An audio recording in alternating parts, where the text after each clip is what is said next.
iHeartRadio presents Podversations, a weekly discussion with the biggest names and influencers in podcasting. Hey, everybody, and thank you once again for joining us for the iHeartPodcast speaker series. For anyone who's listened to this before, it's one of my favorite parts of the week. We get to take a break and talk to a creator, a storyteller that we at iHeart work closely with. We started these 2-3 years ago, every single week, Thursdays around noon, as we were moving into a different kind of reality, quarantine and lockdown, and we wanted to try to figure out a way to stay connected with each other. And a good excuse for doing that was through talking about podcasting, this medium that has just exploded, and that we fell in love with several years ago. Some of the most interesting creators, some of the best, I think, storytellers in the world in any medium are working in the podcast medium. Today is no exception for that. I feel really interested, curious, excited to be able to talk to Jay Glazer. First of all, Jay, before I go any further, thank you so much for hanging out with us today and have a conversation about the stuff you're doing. Honored, man. I appreciate you having me. Thank you. Jay, I'll do a quick intro, but I don't want to undercut all the stuff you've done either. You are an important, awesome, huge personality for Fox Sports. You are one of the lead NFL insider folks on the pregame show, Fox NFL Sunday. You break in with exclusives, updates, injury news, any report that is worthy of you reporting on it. And you've broken and reported on big and amazing stories like the Patriots filming the Bengals on the sideline, or the mystery of Tom Brady's Super Bowl jersey and where it went. Today, and the podcast that we're going to talk about, and what you've done in that podcast is a little bit of a pivot. It's a little bit of a different topic because it's specifically on mental health. You have a podcast called Unbreakable. And the spirit of it is, it's literally subtitled a mental health podcast. And out of the gate here, and we'll go back to how you got started and where you come from and stuff like that. But out of the gate, I think it's fair to say you're known in sports circles as a tough guy, as a sports guy's guy. And you've spent your career around sports that are hard hitting, literally, and tough. But here you come with a show that's really about a very serious topic like mental health, maybe more serious than ever, given where we've been for the last 2 or 3 years. Just talk about that a little bit. Why? Why were you drawn to this? Well, I've lived a lie like my whole life. I built up this great character on Fox NFL Sunday of the Glaze. Jay Glazer is, the guy who's just full of energy and breaks all the scoops, and had the original Spygate video and this second one that you talked about and all this. And then, I played myself for 5 years on Ballers and that same character. But all these years, I built this character up to hide what I was really going through, which is something I call the gray. So I've lived, and it's my earliest childhood memory. And in the gray is depression, anxiety, ADD, bipolar, like LMNOP, whatever. I got it all, right? And I just had to suffer in silence for all these years. And one thing God blessed me with is the ability to communicate. And because of what you just said, because I am the center of dudism, I am football, fighting, right? I fought in the early days, and actually Fox, David Hill and Ed Gordon and George Greenberg are the guys who made me stop fighting when I signed with Fox in 2004. But I've coached almost 1,000 fighters, players since then in mixed martial arts and Ballers. So I'm the center of dudism. So because of that, no one's questioning my manhood. So I can cry on the drop of a dime. I can be more vulnerable. And I think the vulnerability is what really makes me a lot stronger than any football player I've ever trained, any guy I've stepped in the cage with, or any scoop that I've ever had. And, it was just time that somebody spoke up. We all talk about, we say mental health, but who gives it words? So I wanted to be one of the first who gives it words, and I'm not your therapist, I'm not your doctor, I'm not your teacher. I'm just a dude who's messed up, who's learning how to be good with his messed upness. And today's day and age, it's a scarier world out there. I wanted to help lend a voice so we could start having these conversations. So people like me don't have to hide. My best friend's Michael Strahan. I hid it from him for 33 years. When I finally told him about it last year, that I couldn't go out to dinner one night because I had a horrible anxiety attack and the beast just got out of the box. He's like, why have you never told me? I'm like, man, I don't make up the rules of this thing. I don't know. But he said, well, you took away my ability to be your friend. If you just had confidence that you could lean into me on that. So now I am. Now I'm so open about it and trying to show other people that you could be open about it. And the people I lean into, it's gotten me a lot closer to all my friends. And my friends, like you just said, are the baddest dudes on the planet. None of them have called me a wuss or told me to suck it up. And it's gotten us a lot closer. So I'm trying to lead the world where we can start having these conversations more. And we don't have to suffer in silence. And we don't have to think anything's wrong with us. And more than anything, we don't have to think we're in the minority anymore, because we're not. Because, you don't need my level, which is, I'm clinical. So I've been diagnosed clinically with depression, anxiety, ADD, and the bipolar, the doctors go back and forth on it because I want to choke the guy out because he can't give me an answer. I'm pretty much thinking bipolar. Let's throw that in. So I'm clinical. But the world right now, we're all going through something. We just went through a pandemic where we had to isolate, but also like social media makes us think our lives suck and we're left out. And we're comparing ourselves to everybody else's filtered fraction of a second of one day. And we're going, how come my meal doesn't look like that? Why am I not at that party? How come I'm not that successful? So it's just a scarier world. So I know I should, usually in TV land, I keep my answers really short. So I'm sorry. But this is great. This is great. But this is for everybody. This is not just for people like me who have clinical suffering. It's for everybody right now. There's so much in what you just said, and I want to try at least to dig into every piece of it that I heard that I think deserves its own answer, so to speak. Sure. Let's start with you as a kid. Mm-hmm. So you're growing up. I assume you got into sports pretty fast. Yeah, always, but I was always the runt. And even like for me, like my childhood was Greg. Like I was very, very, very overactive. I never felt loved. And I grew up in a good household. It wasn't, and that's part of it. Like I have always felt the depression, anxiety, it often tells you you're not worthy of being loved.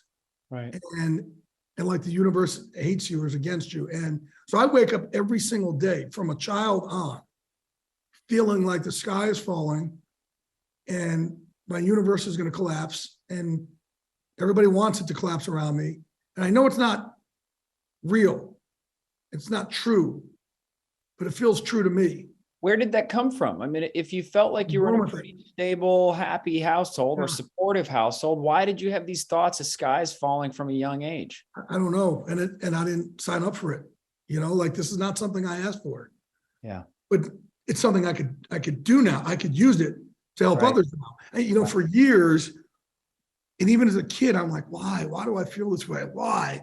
So now I think about all the other little kids out there who are thinking the same thing that didn't have somebody to speak up on their behalf. Like every single night I got brought upstairs and I suffered and it sucked. And it sucks to today. Like, I'm not going to lie to you. Getting out of bed every day for me, it's hard every day, but I have to make this decision to get out of bed. And once I do, I decide I'm going to be relentless. And did you have a two-step process where as a kid, was there a moment when you thought, oh, wow, everybody is not like me. I'm really anxious. I'm really nervous. And then maybe as a second step, you realized, no, wait, I think everybody is like me. They just don't talk about it. Was that how it went? I think as an adult, I realized that there's a lot more like me. And now as I've gotten open about it, and I have, I started a charity where I talk to a lot of combat vets and I am very open with them and they're very open. And I'm like, okay, we all kind of are in this. We all have something. And even like I said, the social media gets us, but even like on Twitter, like we see so much hate and hurt people, right? So that's what we're doing out there in the world right now. And the human condition is not meant for it. So I think we're all hurting in a way. Now I'm just recognizing it and seeing it. And I'm more compassionate for others now because I'm seeing the little kid in me in them. But like I said, like I don't know where it came from. I just found out from my mom that my mom and my grandmother both suffered from anxiety, and my grandma even took meds. And I didn't know this until recently, till I started really coming out. So my mom just told me in November. So I didn't know this whole time. And here's the other crazy part. And look, and I wrote a book on it. And the book is how I use my depression, anxiety to motivate me and try to teach others to use it as well. And what I mean by that is I don't know how to love myself from the inside out. I've just never felt worthy of it. And it's lonely. But as a result of that, it's motivated me to go and do these great things, to go be the insider at Fox NFL Sunday. And it took me 11 years to get my first full-time job, but just grind because I had to go try and find this outside love, right? And it motivated me to be the first host of an MMA show in America and to start the first MMA training program for pro athletes and to start all these charities and go do all these great things because I'm hoping to go get some love from the outside in. And as I work on myself, maybe one day they can meet in the middle. And I'm not there yet. I'm a work in progress. But with this podcast, I get to take people along for the journey as I'm trying to heal myself. And I think it's just going to resonate with a lot of people. I have 4 young kids, a couple of them teenagers. And as I witnessed 2 waves that were hard for them to process, it really did put me, it gave me a lot of fear about teenage, especially mental health. The first was just social media. There are amazing elements of social media. I don't mean to throw the baby out with the bathwater, but I've also seen my kids disconnect and isolate a lot through social media. And then the second wave was quarantine, where, I had a teenage son start high school during quarantine and just trying to process. High school's hard anyway. Freshman year of high school is borderline impossible, but to try to do that virtually, as you saw all of that happening, not to lead the witness, but were you sitting there just like, oh boy, this is not going to go well? Yeah, very much. Think about this. We had to isolate. And I actually tried to change the verbiage from socially distanced to physically distanced, and stay socially connected. Yeah. But think about this. People in jail, the worst of the worst, are afraid of solitary confinement. Yeah. They're afraid of isolation. And yet we just went through it for a couple of years. So there is a lot of PTSD in that, right? There's a lot to say for that. And that's why I say you don't have to have my level of clinical. We've been through it. And you just said social media, these kids, man, when we were growing up, I don't think I could have taken what they have to go, just knowing, you see how left out you are on Instagram. There's daily reminders of how much we think our lives suck compared to everybody else. We're constantly comparing. You'll never win by comparing yourself to everybody else. And my friends are the most, The Rock wrote the foreword to my book. Strahan's my baby sister, right? So he and I have been friends since 1993. Stallone and I and Guy Fieri, those are my crew. And these guys do so much. And at one point I realized I'm comparing myself to them. Right. And I'm miserable because I'm not doing all the stuff they're doing. And I'm like, my God. So at one point I'm like, all right, I need to check myself. And for my own mental health, start saying, I'm good enough. This is enough. I have enough. I don't have to go and conquer the world to not feel like it's enough. But that was kind of almost conflicted with why I was trying to do it in the first place, to go get this love. How did you get at ease with the things that you already had? It sounds easy, but I know how hard that is. How did you do that? I made myself do it. I talked to my therapist about it. I got 3, 4, 5 therapists at all time. I went to Thailand for 35 days recently. I used a Thai monk. I Zoom with them on Tuesday nights. I got other therapists. I got a psychiatrist. I throw everything I can at this. And mental health is so reactive. I wanted to start, and what I'm trying to do also is get us to start attacking mental health when we do our physical health. I just spoke to the Minnesota Vikings and the Seattle Seahawks, and I said, you don't just catch passes when you have drops. You don't just practice tackling when when you're missing tackles. You guys don't just sprint when you feel like you've gotten slow. You do it all the time. We need to do the same thing with mental health. So back to your question there, it's something that I said, wow, I'm never going to be happy unless I temper this, unless I start to appreciate and live in gratitude for what I have. So one of the things I started doing is a gratitude list, right? So every morning, so how about this? And I just learned it from the guys, the monks in Thailand. They said, give us 100 things you're grateful for. For a guy like me, it sounds like it should be easy, right? It took me a week and a half because I'm so self-loathing a lot. I wasn't able to see what I'm grateful for. So once I started getting it down there, it could be things like God and my son and my dog, and it could be a pair of shoes I like. It could be scoop I've had, my Fox and Apple Sunday crew, certain people. I got to the 100. Now every morning, before I look at my phone in the morning, I look at that gratitude list, 100 things before, because nothing good happens on this thing, right? Nothing, like none of us really are the heir to a Nigerian prince who are getting $2 billion, right? That doesn't really happen, right? So don't tell me that, Jay. That's why don't destroy that for me. So I read this gratitude list before I look at my phone, but that's allowed me to slow down how much I'm trying to keep up with the Joneses and now start enjoying what I have. Because I don't want to be suicide by work. Right. Like we've seen so many of our parents doing stuff. Like I want to now, like I busted my ass. And like I said, it took me my first 11 years of my career. I made $9,700 or $450 a year living in New York City. Yeah. Working 100-hour weeks, trying to outwork every other reporter out there. It was brutal and getting rejected over and over and over and over and over, swimming upstream. And, my first job in 99 was for 50 grand. Like, thank you, my best friend, God Almighty. But I've worked so hard for this. I want to now, like, I'm trying to get myself where I can be grateful and proud and slow down where I could live in the gratitude of that and not continue to keep up with the Joneses. But you asked me that question, the long answer, I do these things like the gratitude list, things like that. I'll meditate these intentions to just be happy with where I am. Yeah. And with what I don't have, happy with what I've got already.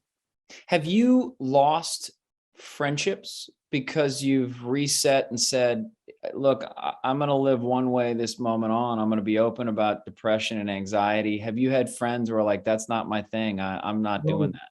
No, the other way. It's gotten so close with everybody. Oh, and wow. So like last Friday. And so like lately once a week I'll have, like last Friday, I woke up crying for no reason. I don't know why. And I didn't sign up for it. And I called John Lynch, Andrew Whitworth, Strahan, and somebody else that people wouldn't know. And just said, man, I'm having one of those days. I am struggling today. And immediately, every one of them texted back.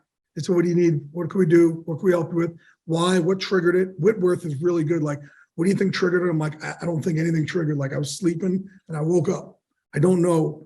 And by the way, when my depression, anxiety kick in, it's a visceral physical reaction.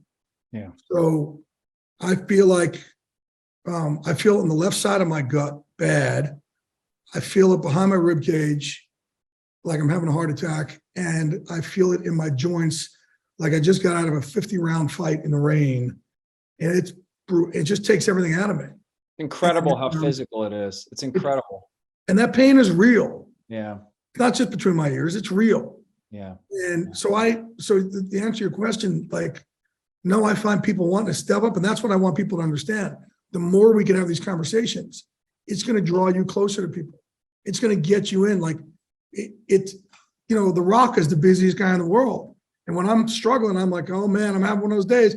He steps away and calls, hey brother, what's it? But the other thing I do, because I give people a game plan that's worked for me also. And one of them is to have these teammates, to have teams. So to lean into your teammates here. But when I'm having a really bad morning now, a really bad day, I'll call 4 teammates to tell them I'm struggling, which makes me feel like I'm walking this walk with someone and not so alone. But then one of the other things I do to get me through the gray is to be of service. And one of the ways I be of service is I will call 4 other people, not tell them I'm struggling, to just check up on them, see how they're doing. That helps me through it also.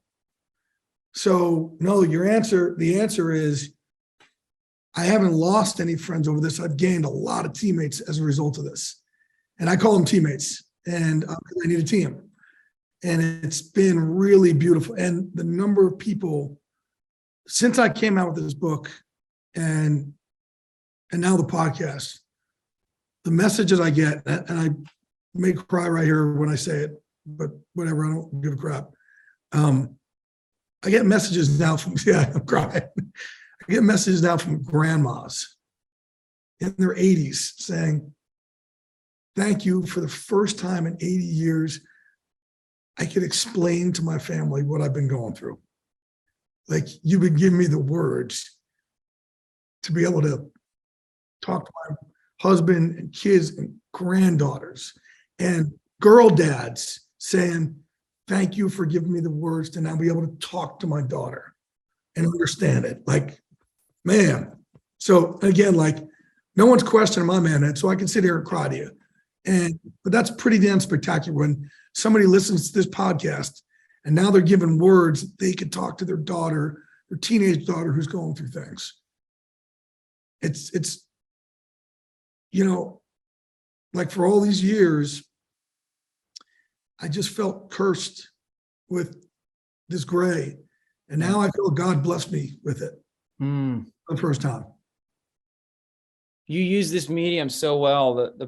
Your book is phenomenal, but the podcast medium, you use it really well. I think what it's really, really good at is authenticity, genuine conversation, but also, we all wanted a lot from social media. We wanted it to connect us more, and sometimes it does, but podcasting seems to have filled this gap that was still there in our lives, I think, where we're able to have sort of long form conversations about a thing without feeling rushed or interrupted. And it really does feel very real. When you have this organization you launched called MVP, and I want you to talk about it a little bit, because as I was reading up on you, it just blew my mind. Just where'd it come from? What's it meant to do?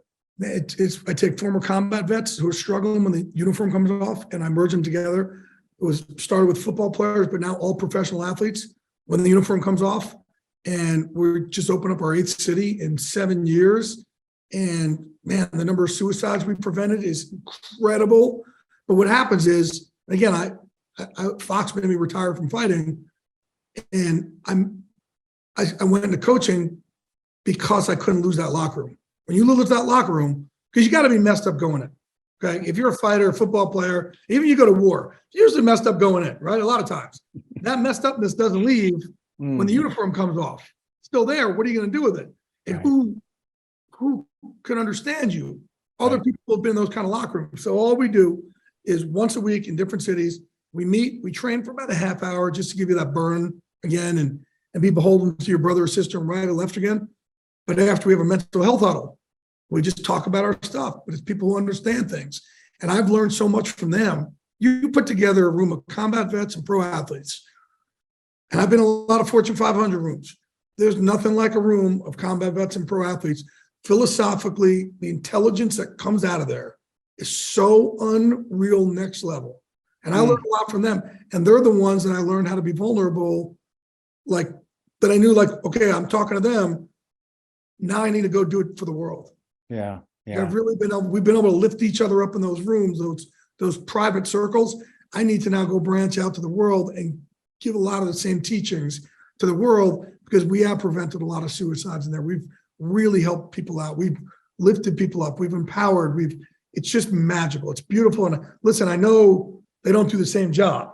Yeah. But the transition is the same suck.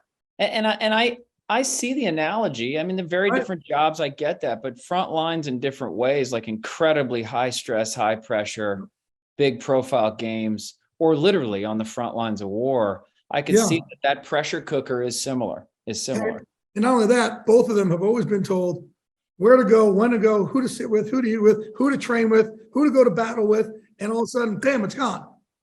Right? It's gone. And a lot of them, it's like both the vets and the players tell me the same thing. When we go from, because a lot of them sign up for the military at 18, and our athletes, they start when their kids on. And all of a sudden the uniform comes off, let's say 25, 30 years of age, right? It's like going from kindergarten to high school and you got to find your locker all of a sudden. They've done this for so long and they've been told where to go, when to go, who to sit with, who to eat with. They've been structured. They lose that structure, but they lose that team. When you don't have that team, and in my book and in the podcast, I preach so much about finding your team, having your team. For me, I have 19 teams that I will lean in on, for my own mental health. And I need that. I need these teams. So that's all I was trying to do is just give them a new team again and a new community and get them also to be proud of themselves. Like I want our vets. The big problem is they're told not to talk about it. So when the uniform comes off, they come over here trying to get a job. How are they supposed to get a job if they're not talking about it? Everybody else lies about their resume and they're downplaying what they've done. So I've had to sit with a lot of them and say, here's your story. Here's where, so the very first guy I ever walked into my gym, Unbreakable, before we started the foundation MVP, but he was like my first guy. There's a guy named Elliot Ruiz. Elliot's a Marine, and he would walk in every day to Unbreakable, every single day, and his head would be down, and he wouldn't look at me. And I met him through one of my coaches, this guy, Gabe Rangel, and who also served in the Marines. He said, can one of my guys I served with come in and train? And he doesn't have any money to really train like how much we charge in Unbreakable. And I said, no problem. Comes in, but he wouldn't look you in the eye. I said to him one day, hey, dude, what's your deal? How come you won't look us in the eye? He says, man, I'm just in so much pain. I was on this mission out overseas, and we saved these 7 American POWs, and the Taliban, whoever it was, their truck came through, tried to get them through. I shut up the truck flipped over, hit razor wire caught my leg, took me on a ride, and now I've had 14 surgeries. I have multiple sclerosis as a result. My wife has to help me get out of bed. Can't have a hard time putting my own pants on. And I said, hold on, back up. Did you just say you saved 7 American POWs? That's what I heard. He said, yeah. I said, no, yeah, but did you just say you saved 7 American POWs? He goes, yeah, no, from now on, I want you to walk around these streets. And everybody you look at, I want you to hold your head up high and say, I ain't like the rest of y'all. I'm different. Different is good. And he said, what am I just supposed to change the way I view myself? I said, starting now, like now, tomorrow morning, come in tomorrow morning, you hold your head up high and you change. And he did. He came in that next day, held that head up high, and he has been amazing ever since. And the number of people he has since helped out. Elliot Ruiz, remember the name, beautiful. And we actually on a Zoom call got to meet the woman he rescued. We all put them back together. Girl Shoshana, incredible. And they never met her because once they rescued her, they had to go back in and fight. And she gets helicoptered, I think, back to Germany and then to America. And that was it. They never met her. It's not like you think in the movies that they're all carrying her off and you go back like, man, they never saw her again. So Elliot's amazing, but it's amazing. Like when I'm doing my podcast on mental health, it doesn't only mean depression, anxiety. It also means mental fitness, mental strength, how we can overcome things, how we can shift our mind like Elliot did from man, yeah, but to, oh, no. Yeah, no, I'm a bad SOB. Yeah, I'm different. And once he started looking at himself being different, that different is good. I tell him all the time, don't be a face in the crowd, be a damn crowd, right? That leads to success. And I'm just so proud of so many of them. It's been magical. Now I'm trying to use this and give it to the rest of the world. It's just awesome. It's just awesome, man. Jay, I cannot thank you enough for hanging out with us today. Anybody listening or watching, Unbreakable with Jay Glazer, a mental health podcast. Find it on the iHeartRadio app, wherever you listen to podcasts, and just do yourself a favor. It's important. Listen to a few minutes of it today. And Jay, I really do appreciate the work you do, where you come from, the pivots and changes and realizations you've made in your life, how it's helped other people. It's almost overwhelming, the extent to which you've materially actually helped other people in their lives. So I deeply appreciate it. Thank you. I can't thank you all enough for giving me the platform to do, like I said, like, it's pretty cool from feeling like you're cursed to suddenly feeling like you're blessed with something. Yeah. It's life-changing. So thank you all for helping me, have a lot more teammates I can lean into. Everybody, thank you so much for hanging out with us. Please come back next week. We'll have more conversations like this. Jay, thanks again. Take care, everybody. God bless. Have a good one.